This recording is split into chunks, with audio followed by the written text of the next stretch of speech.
Hi there and welcome. I'm Roben-Marie, and this is the Makers Tech U Member Spotlight Series. And I'm super excited to have Eleaca Young with us today. And Lisa and I have actually met in person. So I'm really excited to actually see her again and be able to chat with her a bit. And we'll share a little bit about our meeting and how that all went down. But Lisa lives in Alaska. She lives in the Denali area. So we're going to have an interesting chat with her today, because Alaska is a very different place, being that there's a lot of light during times of the year and then a lot of darkness during times of the year. So welcome, Lisa. It's good to see you again. Hi, thanks for having me. Yeah, it's good to have you with us today. So let's talk a little bit about first. Let's talk about how we met, because it was in 2014.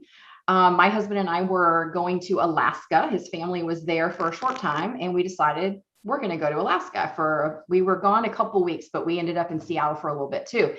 Now, what I cannot remember was it the Documented Life Project that connected us? Okay, because that started in 2014.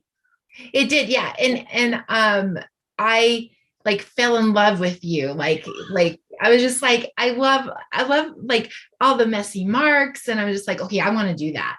And so yeah, so I dove right in and just kind of submerged myself into that project. And then whenever you said you were coming to Alaska, I'm like, I want to meet you. And you're like, we can make that happen. Yeah, and we just happened to be planning to come to the Denali area, which is Yeah. around the area where you live.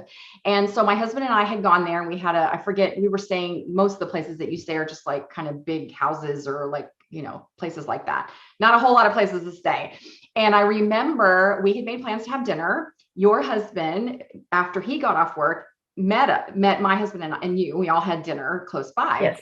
And I remember Denali because when we got there, it was freezing cold. And we were there, guys, in July. It was July, like into the beginning of August. And I did not have clothing appropriate for how cold it was. Like I was, in fact, before our call, I went back and looked at some of the pictures, and there was a video and the wind is blowing and I'm in like a hoodie and a scarf wrapped around my face. It was so cold. And then, and I do remember a ton of daylight. So yeah, but we really enjoyed meeting you guys and getting to know you a little bit better. So it was really cool that we actually got to meet. I live in Florida, you live in Alaska, so it's quite a different. It was way, way different. Well, and it's funny because we wear hoodies and jackets year round. And so when people are like, what do you travel with? I'm like, anything from a tank top to a sweatshirt. Like, Something, yeah. Well, and even in Florida too, when we have northerners that come down and stay, if it gets like in the 60s, they're wearing like Uggs and jackets and stuff, and you're like, seriously, it's really not that cold here right now, but it's all what you're used to, right? it is. Well, and here, like when we were posted in the Arctic one time, I remember everybody was like, whenever it changes 10 degrees, you're going to feel this different sensation. And it was like -30 and it went to -20. And we had our t-shirts on. I'm just like, oh, it really is a thing. Right, and that's only 10 degrees, so that's pretty. Yeah, it was still freezing. It was still Wow. cold. Can't even imagine. So you definitely live in an area that is so different, I think, than so many of us other creatives. But let's start. We'll talk a little bit about that, because I want to talk about how that influences your creativity, your work, because of how much time it is there that it's dark. So I know that has to have an impact on you. But let's talk a little bit about your creativity, your art. How would you describe your style, and how does that reflect your personality? So I would say eclectic because I'm kind of all over the map. You create a whole bunch of things. Yeah. I do a lot of stuff. Well, and I just feel like like the cliche of the world is your oyster. I think in art, like if you can buy the supply, you can do it. Like there's nothing stopping you. And Right. so I just kind of haven't let it. But if I was to really pin down, I would just say vintage inspired. I really love the old papers and I don't know, and the muted tones right now I'm really loving. And lots of nature, like botanicals, and like I just feel like if I can sit in my art room and all I see is forest outside of me and vines and berries and that kind of thing, naturally that's what's going to end up in my art. Yeah, sure. And you are an amazing illustrator as well. Was that a skill that you developed, or did you have a knack for that when you were younger? I know that you kept journals at a young age and were constantly doodling and writing things down. Did you see that coming early on, or was it just something you decided I want to learn how to do? Well, I was in my senior year. My art teacher at our high school was like, "Hey, do you want to sign up for art? You need a fine arts credit or whatever." And I was just like, I have never. Well, I doodled, like I've doodled and I've done all kinds of stuff, and I knew his class was more structured, and he was just like, "Come on, just try it." And so I did, and like I won ribbons. I excelled, and his was very illustrator based. And I remember him saying, "You're an illustrator. Like you don't know it yet, but you are. Like you can draw stuff." And he would bring things in for me to practice at home. Like he had these he'd find these cool magazines or old, and my favorite thing about him is he would find these old books and pull out these illustrations from these old books. So we would be drawing vintage Santas and Yeah. anyways, so he sparked that illustrator bug in me like my senior year. Wow. Yeah. And do you do most of that on paper, or do you do it on a tablet or an iPad? I mean, how do you do most Both. of it? Both. Both. I Mhm. do both. The iPad, I don't love it for fine details. Like I like using a pen and a pencil kind of for those type of things. But it's nice to just dig in there, and like you can go through a zillion pieces of paper, trying to draw a pot or something. You know what I mean? You have freedom. And like if I have it in my car, it's really nice just kind of doodle on. But for the most part, I like it better with actual paper. Mm-hmm. Yeah, that doesn't surprise me, I don't think, since you started at such a young age with that. It's hard for us when we're older to make that transition into something very different. And I mean, I feel the same way. I love the computer, but I love getting my hands and holding, and the whole tactileness of that is just, it makes such a difference, I think, even though it's And also even the sound. yeah, yeah. Right. Yeah. And the way the pen feels or the pencil feels, there's something I think collective to that makes it inspiring and exciting when you're actually doing it. So I think the younger folks that maybe really just started out digitally don't quite understand that, maybe because it's just not something that they learn. They didn't learn that way exactly. Right. Mm-hmm. Yeah. So how do you live a creative life in Alaska? What does that look like? In the summer, chaotic, and in the winter, just like diving right in. In the summer, it's hard to really like. I end up with bags full of journals because you're on the go so much, and so a lot of sketching, a lot of nature, a lot of just kind of doing it on the fly kind of thing. Whereas in the winter, I hunker down in my studio and I just go for it, so there are differences, but very slight differences, because like I probably am seasonally, like, because I can't really go outside with a travel art journal outside and do a whole lot. But I take my camera with me everywhere to capture things that I can. Sure, that's a great idea. Yeah. And then when I have downtime, then I can work in those journals. But I think the biggest difference for us here is that we don't have the outside influences so much. Like I can't just walk outside and go down the street and go to a museum, or you know what I mean? Like right. It kind of has to be our nature, our, you know what I mean, our travels. It's different. Yeah. Now, when you say travels in the summertime, I know that's a very short window, having been there. Do you travel like the whole summer? Do you have an RV? Do you just go on day trips, and there's certain places that you go on every summer that you enjoy? Is that kind of how you do it?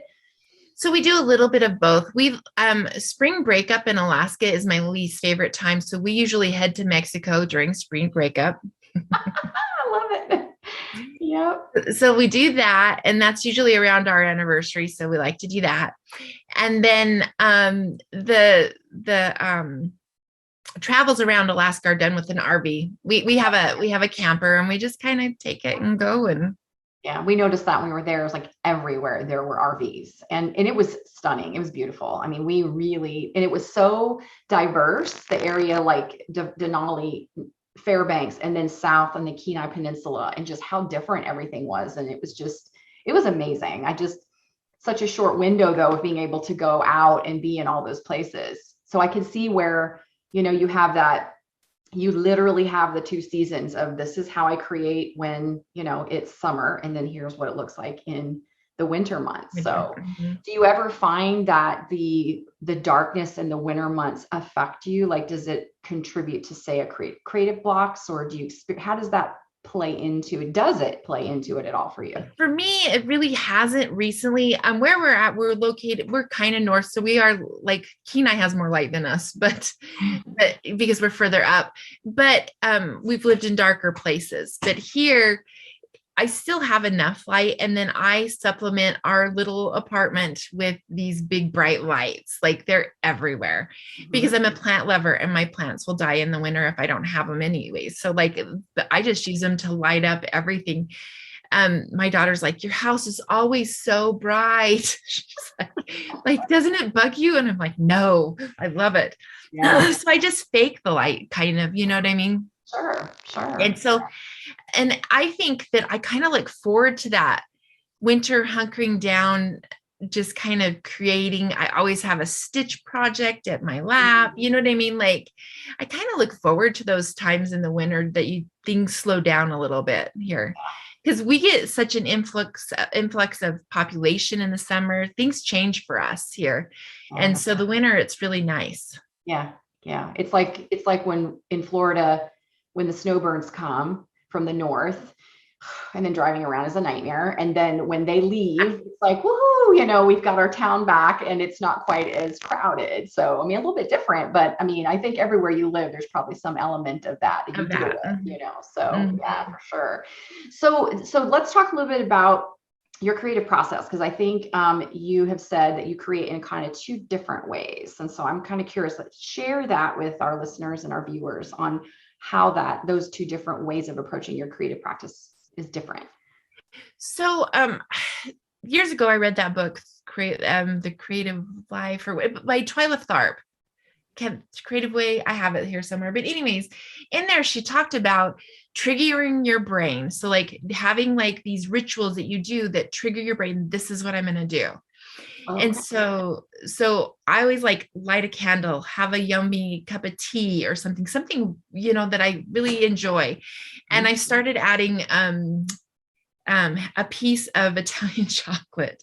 Like I love good Italian chocolate. Like if you're going to have chocolate, have good chocolate. And so I splurged. And so then I'll start with having my chocolate and journaling, stretching, like going on a walk just for myself, taking pictures. Whenever I'm creating for myself, it's different. Okay. I make it this whole occasion because one of the things that I found like 2 years ago, when I really started to do this as a business, is that I lost that time somehow. It got absorbed. Even though I was having fun and I was creating and I was doing all this stuff, it was different. So I'm like, okay, you needed to have two different rituals so that your brain knows this is for me and this is for business.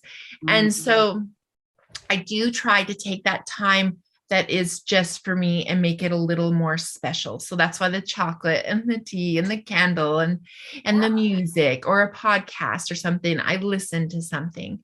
Mm-hmm. And that just is really like when I sit down to do it, like it feels differently. And so when I sit down and I do it for work, my intention isn't for myself.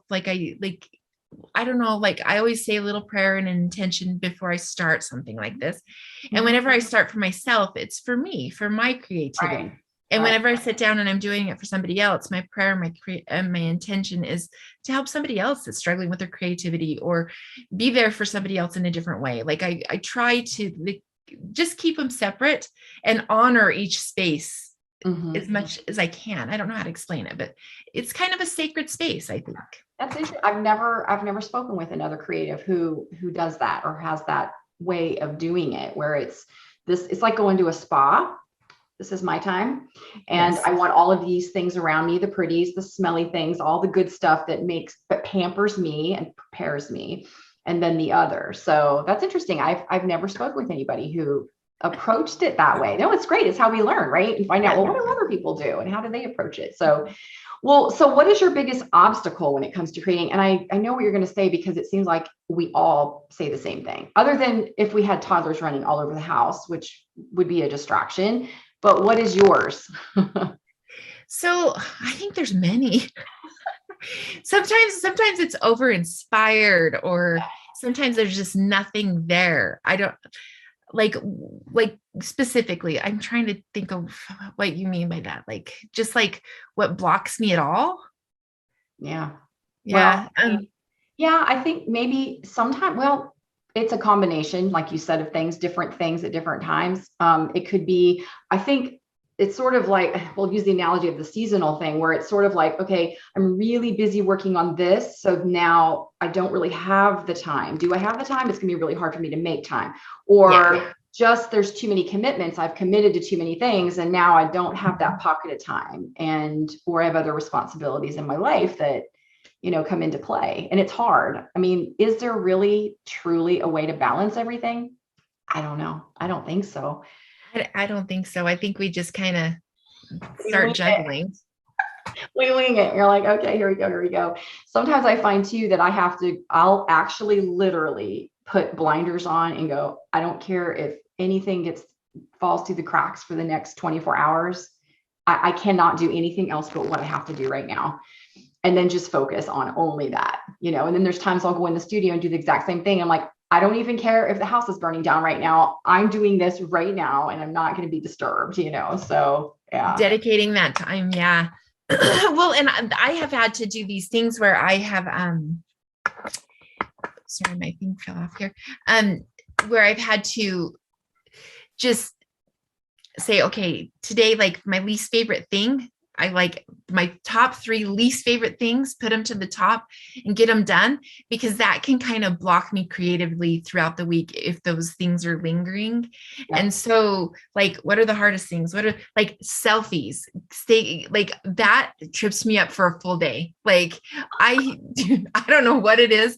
Whenever I have to do a selfie for something, I'm like, okay, you've got to block out a day. Wow. Outfit changes, like just kind of like where I feel comfortable, or I don't know. Well, it's because I just want them to be authentically me. And so sometimes like I'm like, none of those look like you. Like, so it's the silliest things that trip me up that are at the top of that list. Like if it was to scrub the baseboards, it would have been like right done already. Yeah. Give me a selfie and it's like, holy crap. Oh, and it's funny that you brought that up because today I kind of had that day. After I got back from the gym, I looked at my list and I was like, oh, the main things I have to do. I even highlighted them in my Google Doc. And I was like, they all have to do with writing.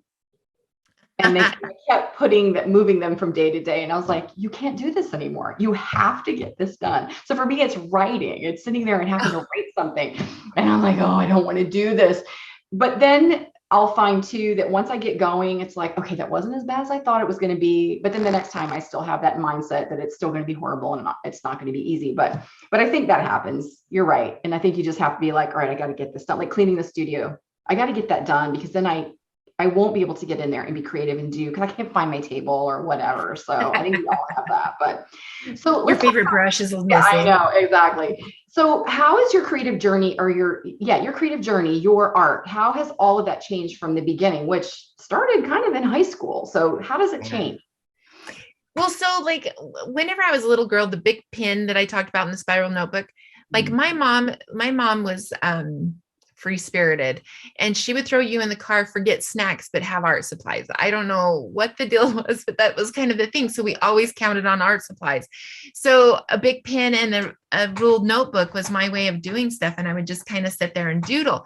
And so it went from doodles into in high school doing assignments, like you got to paint this or do this bird or, so it's kind of fluctuates. So like there was this freedom, then there was this kind of more structure. And then when I had my kids, I kind of always raised them in a creative way. Like birthday parties were never just simple birthday parties. They were over the top. Like my son was a pilot, wanted to be a pirate for his birthday, wanted a pirate birthday party.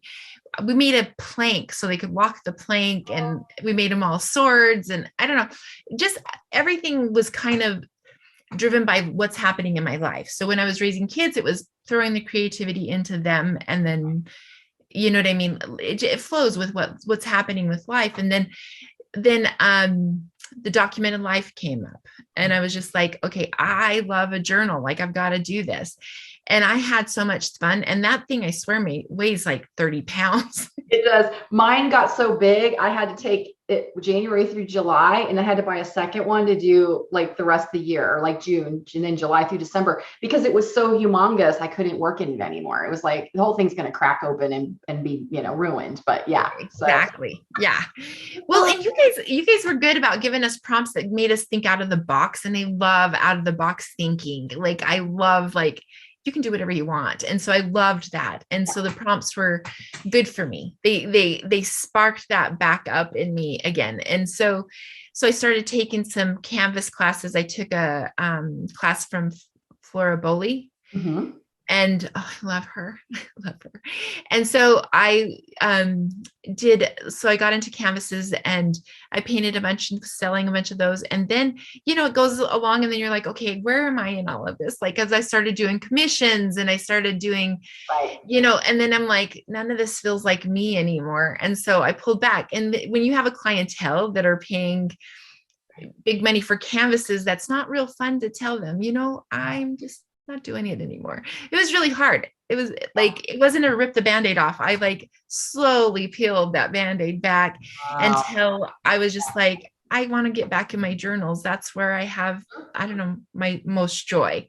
And so then here I am again. I'm back here doing journals again, and I'm so happy to be here.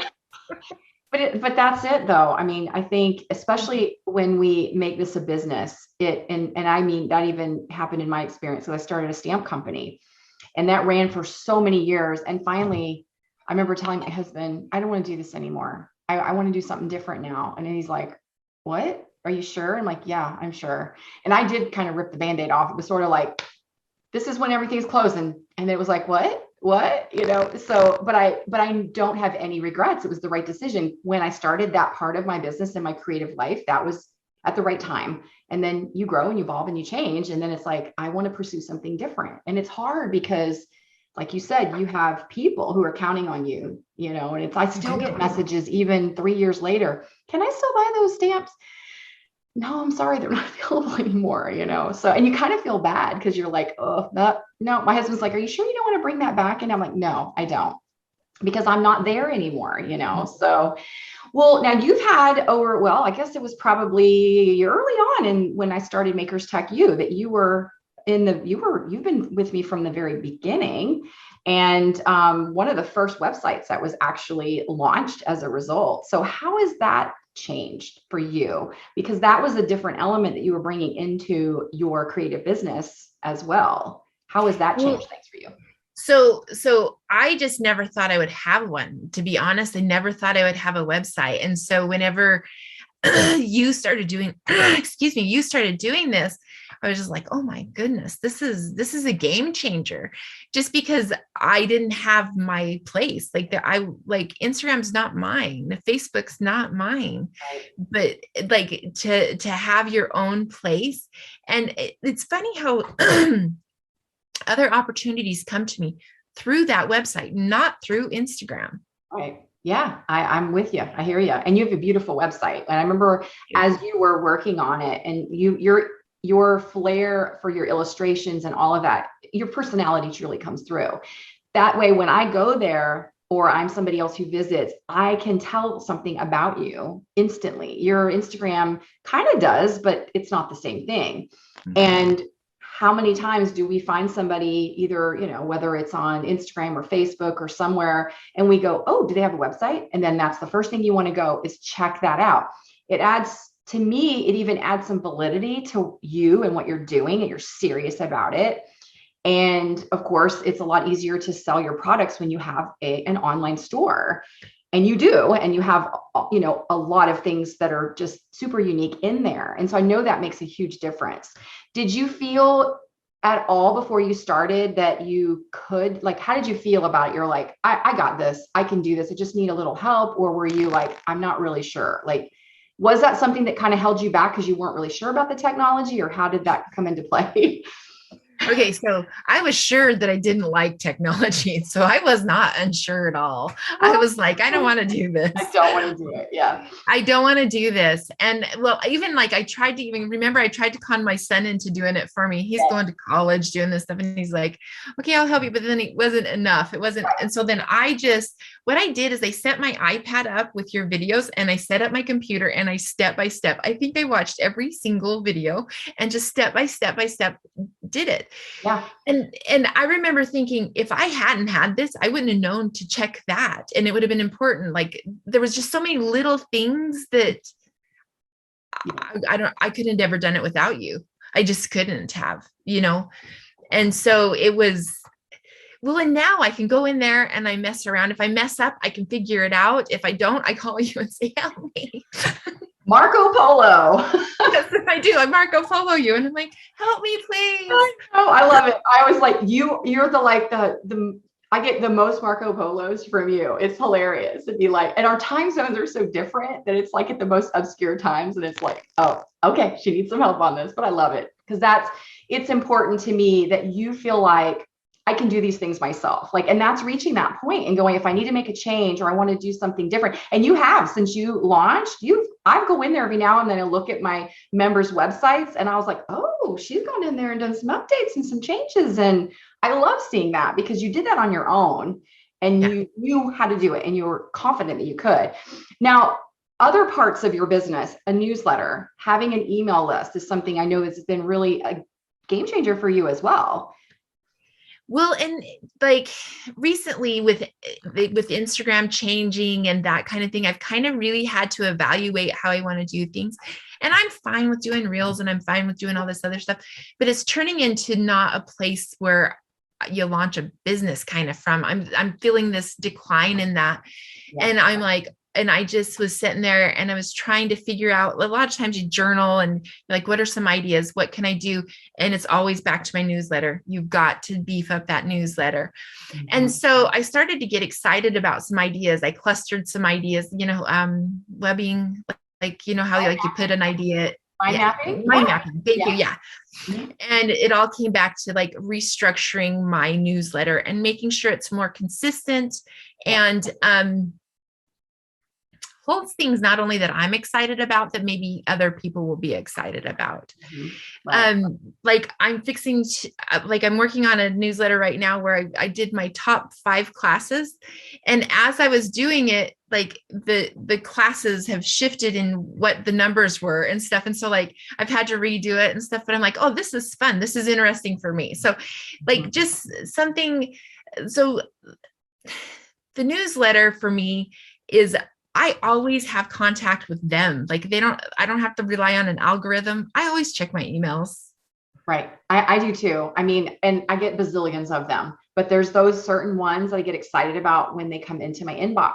And it doesn't have to be a super long email, can just be something, just quick and share, because that's part of the connecting. Right. And I think what, and my biggest struggle is writing. So my updates and my emails has always been a struggle for me. I'd rather go in and design websites and do all that stuff way more than writing, but it's so important. And when I think about sitting down to write, I think if you can think about it as I'm writing to Lisa, hey, Lisa, how's it going today? What, blah, blah, blah. And think about that one person rather than just all these people and understand that you're going to gain and you're going to lose. Think about it. We unsubscribe from message lists. And sometimes it's just because I have way too many right now. I'll come back to you later when I'm interested in that topic or whatever. So it's so vital. And as things change, you just don't know. And having that means I can always reach out. As of the filming of this in this interview, was it 2 weeks ago that Facebook and Instagram went down for like 8 hours?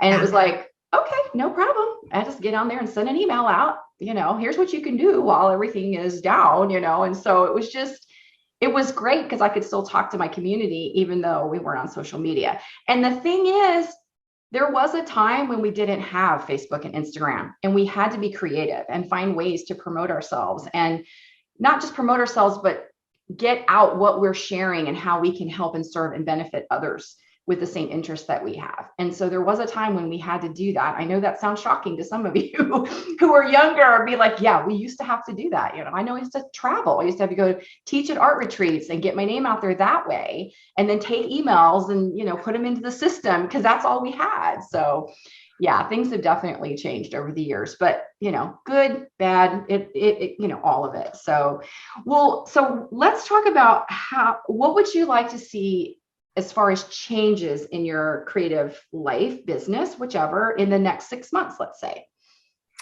So like for me, I try to what I'm working on personally, I want to migrate into the business part of the life. And I've been working on faces and figures, and I would really love to nail that down and do more classes and videos on the way that I do it, because I don't do it the way everybody else does it, because I could never draw them the way everybody else does.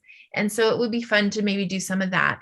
The thing that I am going to continue focusing on is vintage materials in my shop. So like flashcards and ledger papers and that kind of thing. I've gotten some pretty good sales that I've grabbed some stuff. So I'm going to be working on that. Awesome. And then, but for the most part, it's just kind of making sure that my website and my newsletter, my goal right now is the newsletter, and working on my blog, which I was kind of I'm not a big writer. I don't really love it, but I'm like, what are you looking at? When I go look at artists' websites, I go for their blog lately. Right. I mean, we still do, right? I mean, yeah. I've been asked that question a bunch of times. Well, is blogging dead? And you're like, the way we used to blog, yeah. The way we do now, no. Because back in the day, and I'm, back 2004, when I started my blog, that was how we caught up and communicated and checked in with the people that we were following to see what they were up to. A blog post back then was not what a blog post is today. It was a quick picture, and here's what's going on, went on vacation, here's a few things we did, that's it. Now it's a lot different, and you're sharing your expertise, you're sharing ways to do things and tips and ideas and things like that, and it's just a very different way. But I think the reason we go and we look at those blogs is because we want to see, first of all, does this person offer anything that would be of benefit to me? I mean, let's face it, we're kind of selfish, and we want to say, okay, well, what can I bet, what can I get from this? Is there anything this person can offer me, or can they teach me anything? We're looking for something. And then ultimately, if we really gel or connect with that person and we think, wow, this is awesome, we may sign up to be on their list, and we follow them for a while. And then we're like, yeah, you know what? I want to take that class, or I want to buy that, because there's that, you've gotten to know them and so forth. So I have to agree with you. And I don't blog as often as I used to, but I still have to make it a priority to keep it out there, and then get the pins on Pinterest to try to get that. The majority of the traffic that comes to my website, well, other than direct, where people just come direct, is through Pinterest, not Instagram. And so really, it's really I need to work on my Pinterest too. So can I add that? That's an afterthought, but I'm going to add that right now. Okay. I'm going to work on my Pinterest too. So blog, newsletter, Pinterest. We got training on that in Makers Tech U. So yeah. No, you do. Yeah, I do. Probably not as a huge focus, but I definitely set aside time each month to really look at that. And even Pinterest has changed over the years. I don't know what it is about these platforms that they just sort of ruin them after time. I don't know. It's like, we got a good thing going here, and now all of a sudden it's like, what? I don't know why you're making those changes, but it is what it is. We don't own it. It's not ours. We have to move with it. We have to move with it. Yeah. And that brings me to a book that you said you had read, From Good to Great, where you're talking about what was the premise of the book? So my favorite story in the book is when he talks about Swiss watches. And he says at the beginning, he goes, I remember a time when they were the top watch. And then but they had the classic wind. But the technology changed. Right. And guess what happened to Swiss watches? They were like, no, this is our tried and true. This is what we're hanging our, Right. And they lost their footing in the industry because they didn't move with technology. And this book is so good, but I always think about it just because whenever I'm sitting and complaining about the new stuff that's happening around me, I'm like, okay, remember that book? Are you a Swiss watch? Or are you a Timex? Like, I love it. I love it. You know what I mean? And no, it's a good point. I think even that even happened to like companies like Kodak, you know, where yes, like I mean, the story that I think about, and I guess this is related to it as well, is the story that, and I don't know how much of this is true or if it was exact, was when it was either Microsoft or Apple, I don't know which one, had gone to talk to like IBM back in the day, and they were like, who's going to want a home computer? Who wants a computer in their house? I mean, back then you couldn't put a computer in your house, but that mindset of no one's going to want that. What? And then of course they were left in the dust because, you know, they didn't have the foresight to see that. So, and I love technology, and I even struggle. There's times where I'm just like, oh my gosh, I have to learn something else now, you know, but I do. And I do enjoy it more than most creatives do. But at the same time, it's just like, oh, there's more. And then you reach a point where you go, oh my goodness, am I going to be like my parents one day where I'm like, I need someone to help me because it's so advanced that I don't know. And I can't keep up with it. I don't know. I hope that I'm not that. I hope I will be able to keep up. But I have a feeling I'm going to reach a point where I'm like, I'm out. I'm done. I don't know. I'm not writing I'm not going to create a whole computer. Like, I'm like, exactly. What's next? You know what I mean? Exactly. Well, just a couple more things. Would you describe your studio for us? Like, you know, it's funny how when you ask somebody to do that, they'll like approach it from different ways. Like, well, it has 4 walls and I have, you know, this color paint, or it's like, well, it's very homey and so describe for us just your studio space, your creative space. It's my favorite place. Like, I have a print from, what is his name? John Mellencamp. Did you know that he's an artist? No. Yeah. So I love music, and I was in a vinyl shop, and the owner of the vinyl shop was like, hey, you're an artist, aren't you? And I'm like, yeah. And he said, well, John Mellencamp just sent out to every vinyl shop, because there's not very many of them. He sent him a print of his self-portrait. So I have that in front of me because it reminds me anybody can change and do something new. You know what I mean? Like wow. Yeah. Yeah. So I have that there, and I had it nicely framed. I have one of my favorite artists in here from Alaska, Apayo Moore. Love her. Like, I have stashes of journals everywhere. I just feel like it's like if somebody was to come in here, they would, instead of saying the mad scientist, it would be the mad creative. Like, there's a little bit of everything in here.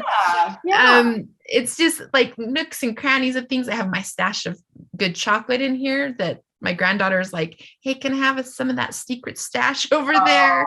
Like, she knows where it's at. But I have like just and stashes of like, you can see behind me, like big ledgers that I collect and books. And I really get into those. Like, I like those, the vintage papers and stuff.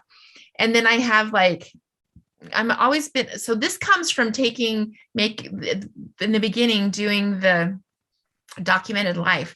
I have a stash of little botanicals, or like, so I have these drawers that I have all this stuff sectioned off in. So like little stashes of ephemera and fodder everywhere. I don't know. It's just lovely. Well, because you want to be surrounded by those things that you love and that inspire you. And I can see, I wasn't sure if you were in your creative space or if you were like in the office, but I can see your plants and the greenery. Yes. And yeah. Do you have like a table that you have things set up on, or do you have everything kind of stored and then you bring stuff out, or kind of how do you work? How do you create? I have things out, but they're kind of put away, but like drawers and stash, like stacks behind me, like of stuff that I do like, so I can stand up here, or I have a desk here that I can create on that where this is sitting. And so I kind of flip flop between them, how I'm feeling, but everything is easy access. Like, so I put the things closest to me that I use the most, and then things expand out as I don't use them, kind of thing. Yeah. Yeah. I think a lot of us kind of work that way too. And you have a window, I see, as well. Yes. Yes, I do. Natural light when you can get natural light from. And it's snowing. No, oh my gosh, this is blowing my mind. And it's like, I don't even know what temperature it is here in Florida right now. Although it's cooled off a little bit. I think it's like in low 80s, I think. So it's just so funny talking. You know, it's funny. I'll do these calls with folks. And sometimes I had a call with somebody, I forget where she was. She was somewhere in Europe. She had this big wool scarf wrapped around her neck. And I mean, just watching, I was like, I'm getting so hot looking at her. Oh. I never even thought about that. You probably, because people always comment about my hoodies all the time. I'm just like, this is how I survive.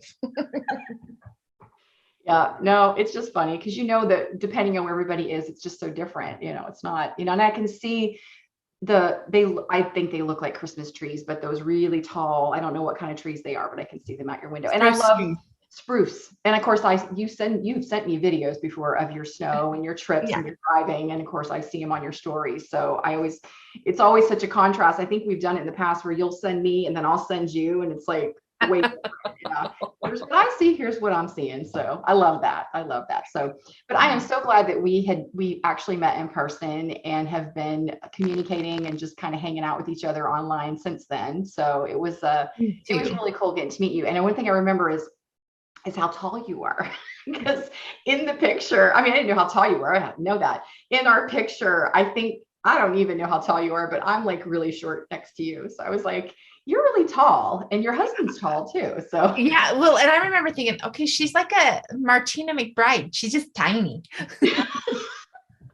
Well, and like I said, and I went back and looked at the pic because there's another picture we have of your husband, my husband, and I think either I'm in it or you're in it. So I've got several pictures though. I just wanted to like reminisce before we got on this call and just like remember that trip and how awesome it was. And it was so much fun. How much we enjoyed spending time with you guys. So, and once again, thank you so much for being here with us today. All those that are listening and those that are watching. And if you have any questions for Lisa, just let her know. Is there anything before we go that you want to promote? Anything coming up? I mean, we'll have your social links and your website and all that in the post. But is there anything specific that you want to tease out or mention at all? There's some cool things coming.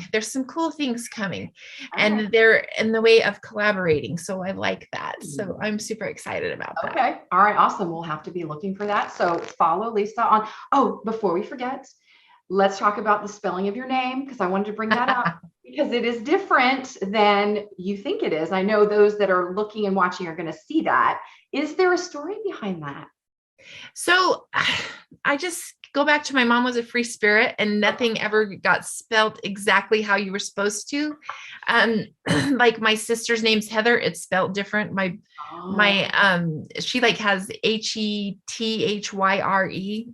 I've never seen it like that. Oh boy. So like she had fun with the letters, and so it's kind of like with me, it's just a difference. Yeah. I don't even know where she got it. That's interesting. I've never seen it spelled that, but I'm sure it's never pronounced correctly. I mean, mine's spelled with an E instead of an I or a Y, and it's mispronounced often as well, but at least it's close to Robin, but anyway, I get Eleaca a lot, and that was like my favorite one. And I hate correcting them because I love that. I love Eleaca. Like, that's so funny. I love it too. But thank you. That's awesome. I love it. Well, thank you for sharing that with us, because I know that there'll be those who'll be like, I'm kind of curious about that. So, well, thank you again. And again, if anybody has any questions, just reach out to Lisa. I'm sure she'll be happy to share. So, all right. Thanks, guys. Bye. Thank you, Robin. Are you ready to turn overwhelm into something manageable? Listen, I know you have a dream for your creative business, but you know it takes learning technology to make that happen. So stop wasting piecing it all together with YouTube videos that end up confusing you even more.